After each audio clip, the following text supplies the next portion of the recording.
Hi, Stephanie Rule, MSNBC. Treasury Secretary Scott Bessent has said that the Federal Reserve suffers from mission creep and institutional bloat. He's now calling for an independent review.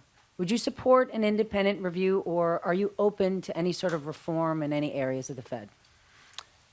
I, of course, am not going to comment on anything the Secretary says or really any other officer says.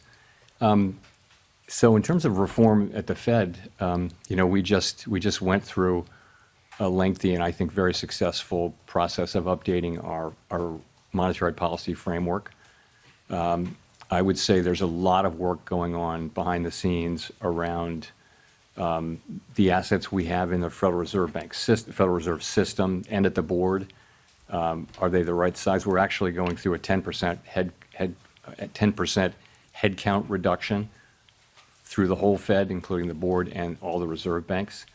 The employment at the Fed at the end of that will be basically at the same level it was more than 10 years ago. So we will have had zero job growth for more than a decade when we're finished with that, and I think we'll probably do more than that. So I think we're certainly open to constructive criticism and ways to do our jobs better. But not an independent review? We're certainly open to to always trying to do better.